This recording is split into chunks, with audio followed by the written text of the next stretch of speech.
Au crépuscule, le bataillon fut rassemblé dans la rue du village qui montait vers le plateau. Nous savions où nous allions. Tous les visages étaient très graves. La peur me prit. Je sentis un creux dans le ventre, un bourdonnement dans la tête. Je m'appuyai sur mon fusil. On se mit en marche. Mon malaise augmenta en passant devant les croix de bois des morts du 9 mai. J'aurais voulu aller dans l'autre sens. La plaine était nue et noire. On voyait au loin une étrange ruine semblable à une gerbe de colonnes en basalte, le mont Saint-Éloi. Tout à coup, nous atteignîmes le bord du plateau. Le champ de bataille apparut devant nous, à nos pieds, vaste abîme de nuit bleue où flambaient des incendies, où se croisaient des comètes multicolores. C'était si beau que ma peur s'envola. Après avoir traversé la route qui longeait le plateau et dépassé une casemate de territoriaux, l'écriteau « Boyau de Bray » fut le signal de retourner nos fusils la crosse en l'air et d'entrer sous terre. Le boyau faisait de longs méandres noirs. On s'arrêtait souvent. On trébuchait souvent aussi. Dans les trous de parois, gaiement éclairés et fermés d'un rideau de toile, des téléphonistes jouaient aux cartes. Parfois, un petit obus éclatait dans la plaine avec un bruit sec. Nous nous arrêtâmes dans les tranchées de 3e ligne, derrière le village de la Targuette. Il dessine bien, hein. C'est Jean Hugo, sergent au 36e RI. Et si vous vous demandez s'il est parent avec Victor Hugo, la réponse est oui, absolument, c'est son arrière-petit-fils. Le 36e régiment d'infanterie, c'est le régiment de Caen. Il appartient à la division normande, la 5e DI. Dans cette division, ils appartiennent à la 10e brigade. Leur rôle sera de reprendre le village de Neuville-Saint-Va. Dans la même compagnie que Jean Hugo, on trouve un jeune écrivain de 17 ans, Roger Couturier. Religieux et patriote, il s'est engagé parce que, selon lui, « Mourir pour une telle cause, ce n'est pas mourir, c'est se continuer. » Ouais, on n'est pas sérieux quand on a 17 ans. En tout cas, en découvrant la guerre moderne, la désillusion fait mal. Oh, la laide guerre où l'on se terre, où l'on se cache. Comme nous sommes loin des guerres d'autrefois dont j'aimais les récits. Où sont les bivouacs sommeillant sous les cieux étoilés, le choc des armées en campagne, les charges magnifiques terminant les combats? Ici, il faut s'anéantir sans s'être vu, et la mort frappe au hasard, sans la beauté de la lutte.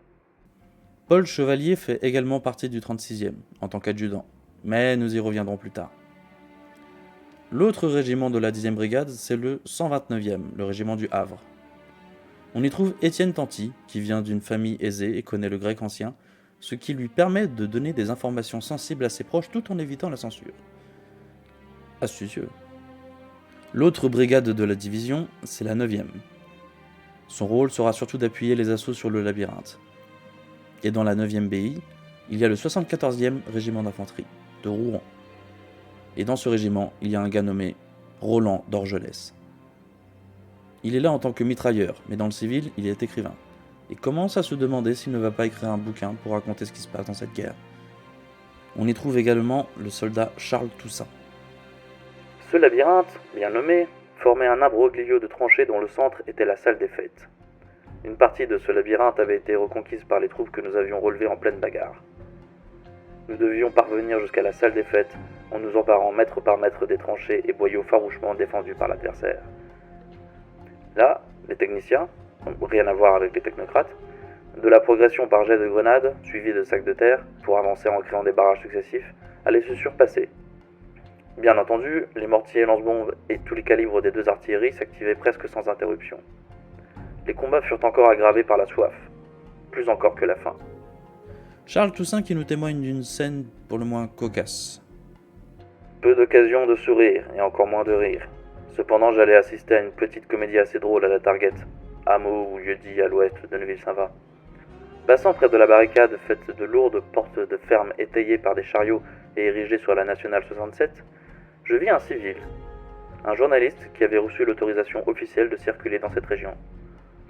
Il demandait aux hommes qui se trouvaient là en semi-repos de bien vouloir simuler l'attaque de cette barricade spectaculaire qu'il se proposait de photographier. La promesse d'un honnête poursoif décida 3 ou 4 de nos bons hommes qui se proposaient de simuler l'envoi de quelques grenades. Mais ceci ne faisait pas l'affaire du photographe qui souhaitait les voir baïonnettes au canon tout juste le temps d'un instantané. Cette prétention provoqua quelques gouailleuses réflexions de nos gars peu disposés à une telle mascarade, lorsqu'une salve de 77 vint y mettre un point final.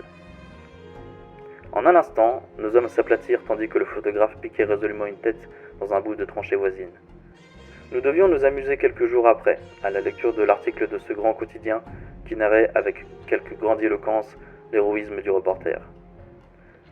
La photo de la barricade de la Target figurait naturellement en première page. J'avoue que j'aimerais beaucoup savoir quelle était la photo en question. Mais en tout cas, ça nous donne une idée du traitement de l'information à ce moment. Après, c'est pas comme si ça avait beaucoup changé depuis. Bref. La brigade n'est pas là pour poser sur des photos, elle doit aider la 53e DI à conquérir le labyrinthe morceau par morceau. La 53e division, vous la connaissez déjà. Elle est là depuis le 10 mai. Le 224e, le 228e, tout ça, c'est chez eux. Leur chef est le général Berthelot, et je l'ai déjà évoqué sans vraiment en parler. Pour cause, je n'ai pas grand chose à vous dire sur lui, si ce n'est que c'est l'un des instigateurs de la théorie de l'attaque à outrance, et qu'il est tombé en disgrâce plusieurs fois depuis le début de la guerre. Pour lui, cette opération est un moyen de redorer son blason. En revanche, il faut absolument que je vous parle du patron de la 5e division. Il s'appelle Charles Mangin. Vétéran des guerres coloniales, à moitié fêlé. Cet homme est un peu l'inverse de Philippe Pétain. Il est suragressif, implacable, réfractaire, impulsif. Bref, c'est un gros bourrin. Le genre de type capable de remplir n'importe quelle mission foutue pourrie d'avance, avec des pertes astronomiques, sans que ça l'empêche de dormir. Ce type-là est un professionnel. Mangin, on l'appelle pour des opérations de la dernière chance. Et l'affaire de Neuville en est justement une. C'est donc l'homme de la situation. Ceci étant dit, reprenons. Le mercredi 26 mai 1915, un saillant de maison est pris à Neuville-Saint-Va, et les Français parviennent à repousser toutes les contre-attaques. Pendant ce temps, les nouveaux arrivants se placent sur leurs affectations. Alors que les derniers éléments de la 11e DI évacuent, on peut se demander quelles sont les leçons à retenir de toute cette opération. Côté allemand, on estime qu'il faut confier aux troupes plus de munitions. Il faut également mettre plus de méthode dans le ravitaillement, pour éviter qu'ils se fassent démolir d'entrée de jeu par l'artillerie française. Enfin, l'entrée en guerre de l'Italie a changé pas mal de choses. La 6e armée doit fournir 4 bataillons, 2 prussiens et 2 bavarois, pour former des corps alpins et les envoyer dans le Tyrol. Sachant que selon eux, les Allemands ont perdu plus de 30 000 hommes dans le secteur depuis le 9 mai, c'est fâcheux. Mais bon, ils ont réussi à tenir la côte 140 et la crête de Vimy, et ça, c'est pas rien. Côté français, il y a beaucoup à apprendre. Déjà, ne pas tarder à rameuter la réserve une fois l'assaut lancé. Réserve qu'il faut préparer au préalable et placer judicieusement. Ensuite, nuancer les frappes d'artillerie pour laisser l'adversaire dans le doute, ainsi que porter les canons et les munitions en avant dès que possible. Enfin, imiter les Allemands et fortifier continuellement les positions conquises, même si on compte continuer à attaquer. Parmi les généraux qui ont mené l'assaut, c'est Philippe Pétain du 33e CA qui remporte les lauriers. En effet, sa patience, sa méticulosité, sa prudence et sa discipline ont permis d'avoir des résultats plus concrets que les autres pour des pertes moindres.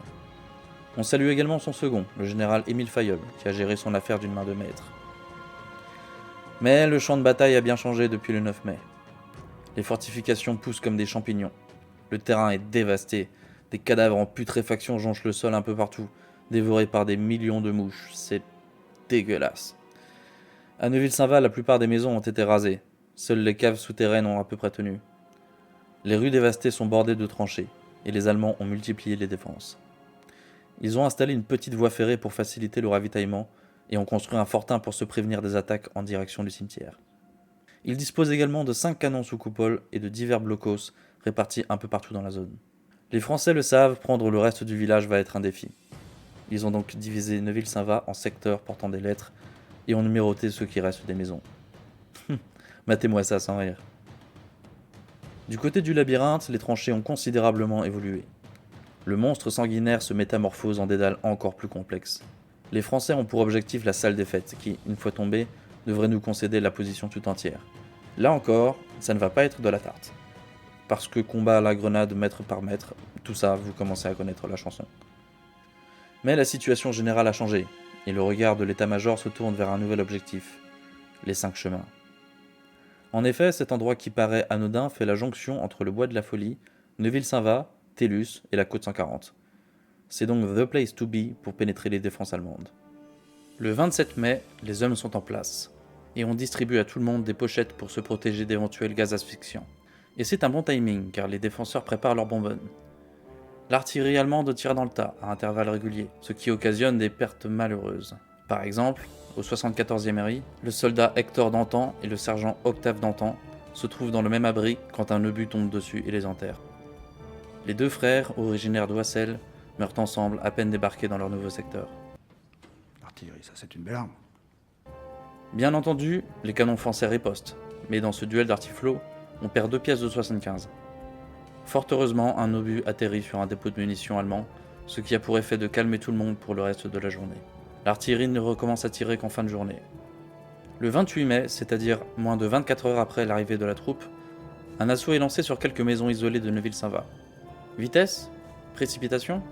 En tout cas, le général Mangin considère que ces îlots de résistance doivent être pris immédiatement avant de lancer un assaut général, car d'ici on peut prendre de flanc la rue principale. Bien évidemment, les Allemands lancent un grand barrage d'artillerie sur la première ligne française dès qu'ils se rendent compte de l'attaque. Bien évidemment! Bien évidemment! Bien évidemment! Du 105, du 150, du 210. Certains racontent même que les Allemands utilisent des obus autrichiens de 130 à la balistique étrange et qui ne font aucun bruit lors du tir. Aucune idée de ce que c'est. Les sapeurs ont pour mission de creuser des boyaux pour relier les maisons conquises, mais ils doivent travailler sous le bombardement des défenseurs qui ne faiblit pas. Le même jour, dans sa lettre, Roger Couturier décrit une tranchée à sa mère. Nous sommes en ce moment dans un boyau profond de 1,80 m à 2 m et large de 1,50 m. Pour venir, nous avons traversé la Target, en ruine, partout une odeur suffocante. Les balles sifflent autour de nous pendant que j'écris. Dans le ciel se dessine un zeppelin. Au loin, des fusées. Nous changeons 2 ou 3 fois de place. Cependant, une fusée rouge nous repère et immédiatement, fusils et canons se mettent à cracher de notre côté. Dans le labyrinthe, la 53e division d'infanterie s'est installée et prépare son attaque pour le 29 mai. Elle a même lancé un assaut préliminaire sur les ouvrages blancs, mais s'en est fait violemment chasser.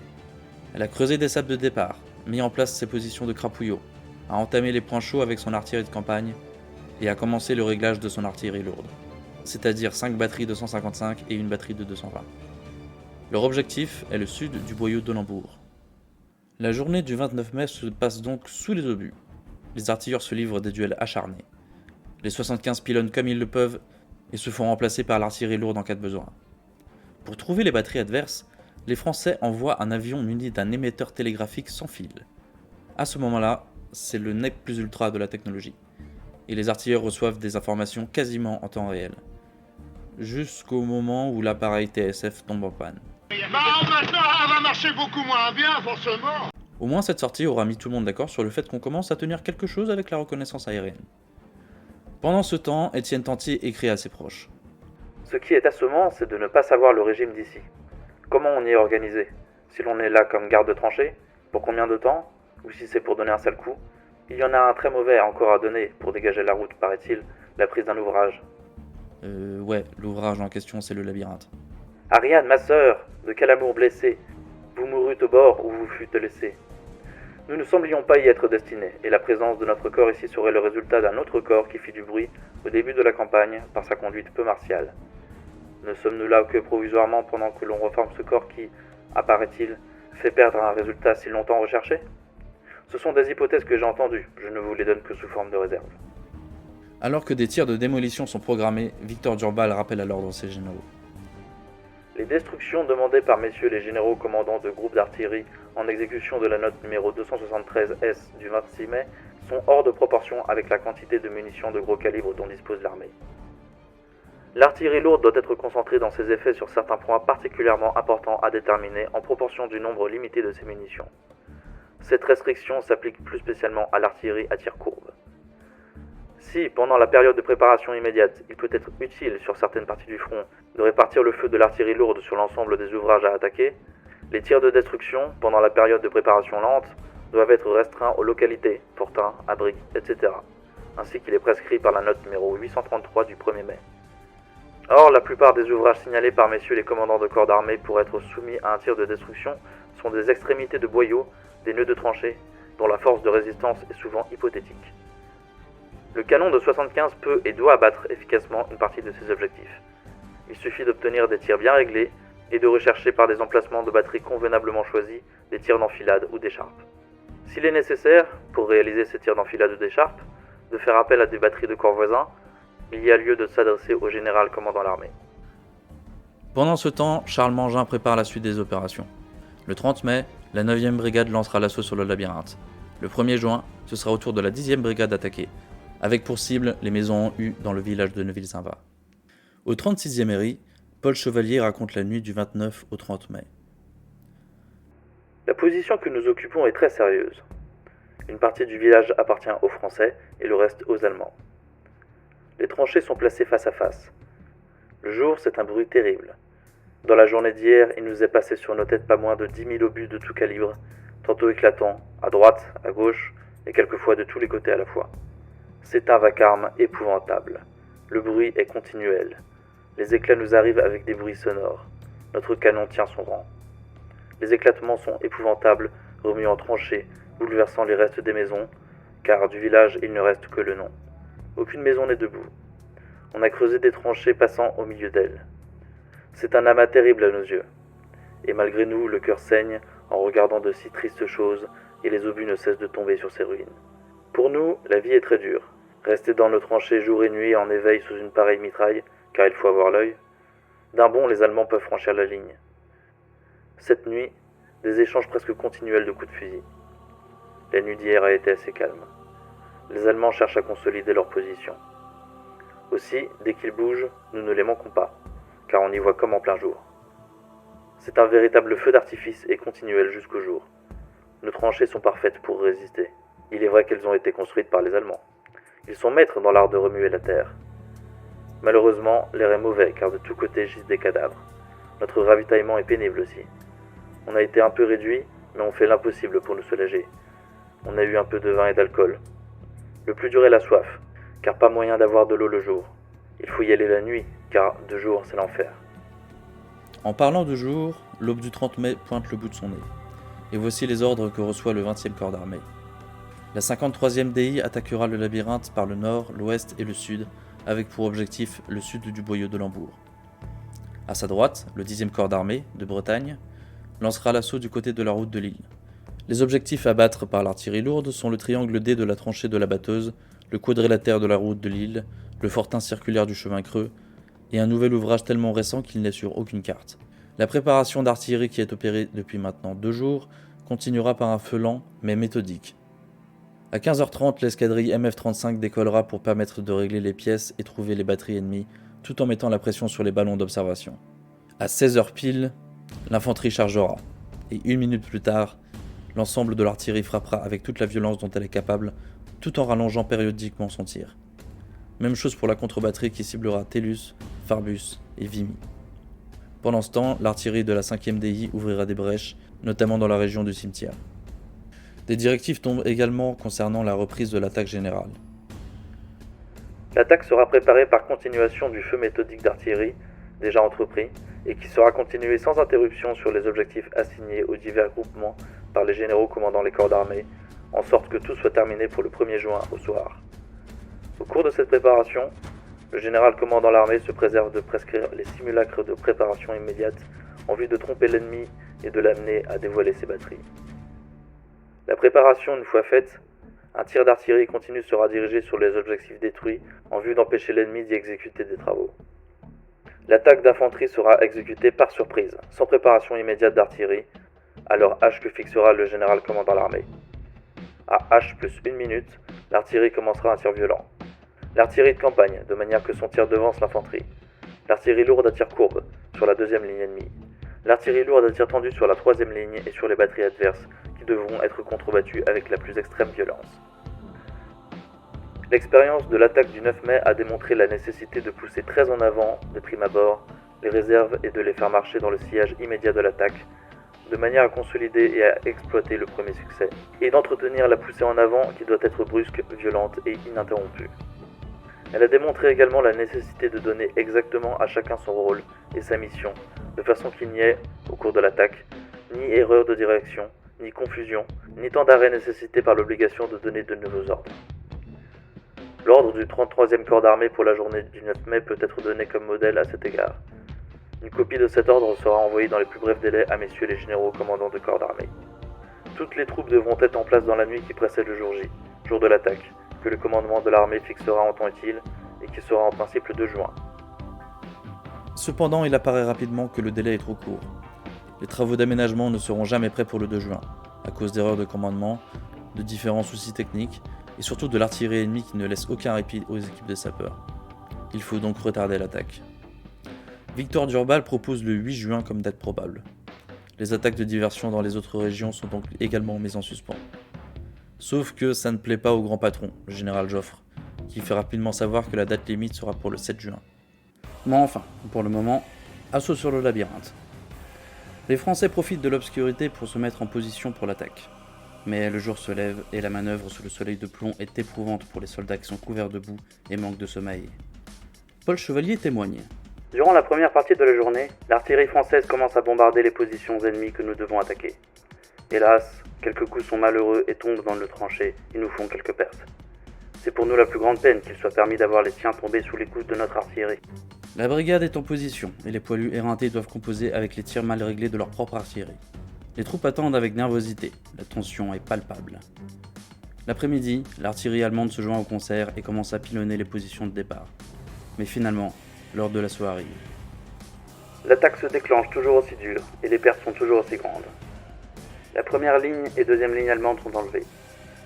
Les prisonniers allemands arrivent en nombre, criant et étant heureux de se rendre car ils agissent comme des lâches. Ils se rendent avec un empressement inouï. Leurs seules paroles sont celles-ci. Camarades, heureux, nous guerre finie. Ils nous donnent tout. Portefeuille, couteau, objets de toutes sortes. C'est tout juste s'ils ne nous serrent pas la main. Beaucoup de jeunes, ils sont en général assez éprouvés et n'ont plus l'allure guerrière des mois précédents. Nous passons en soutien de la tranchée prise. La nuit arrive. On organise la position toute la nuit. Ce fut un va-et-vient. On prit les prisonniers pour faire les corvées de première ligne. Cela n'avait guère l'air de leur plaire, mais ils s'exécutaient avec calme et indifférence. Au petit jour, les Allemands attaquent par surprise les positions que nous avions prises la veille. Malheureusement, il y eut de notre part un flottement devant l'attaque brusque, et les Allemands en profitèrent. Nous les voyions arriver sur nous, mélangés aux Français qui, surpris, fuyaient de tous côtés, et d'autres se rendaient aisément. Alors se passa devant mes yeux le spectacle le plus triste que j'ai vu. Il fallait à tout prix empêcher les Allemands de pénétrer dans nos lignes, alors se déclencha un feu meurtrier qui arrêta net l'avance ennemie, mais aussi qui fut terrible pour ceux des nôtres qui s'étaient rendus au lieu de venir chez nous. Cela dura à peine un quart d'heure, et tout reprit. Les Allemands durant la journée furent calmes, et le duel d'artillerie coutumier avec son activité journalière. Les combats ont beau être âpres, la 53e division progresse dans le labyrinthe et parvient à s'emparer de plusieurs tranchées. Les contre-attaques se multiplient, mais les poilus tiennent bon. Ils font 150 prisonniers, dont 7 officiers, et ont pris 2 mitrailleuses qu'ils ont immédiatement retournées contre l'ennemi. De son côté, Étienne Tanty écrit aujourd'hui « Notre tranchée est établie dans un ancien chemin vicinal encaissé, entre deux talus à l'herbe poudreuse et rare. La pierre, toute bouleversée, donne l'aspect d'un chantier avec des sacs à plâtre, de la paille, des débris de linge et des boîtes de conserve. La solitude et l'isolement sont complets. Je m'étais couché cette nuit tout à fait vanné. Nous étions allés à deux chercher de l'eau dans un petit baril jusqu'au village. Je ne sais combien de temps nous avons mis. C'est épouvantable. L'état du village. Les maisons sont en hachis, je ne vois pas d'autre mot. L'odeur de pourriture, de brûlé, c'est ignoble. Les boches y crapouillotent la nuit, et le jour, les balles y sifflent de tous côtés. J'aurais bien voulu en récolter une qui me tirât d'ici et des crapouillots. Étienne n'est pas un déserteur dans l'âme, mais il souffre d'un profond blues. Et franchement, vu où il se trouve, il y a de quoi. Ici, c'est véritablement la mort et tout son appareil de ruine, de dévastation, de stérilité et de décomposition.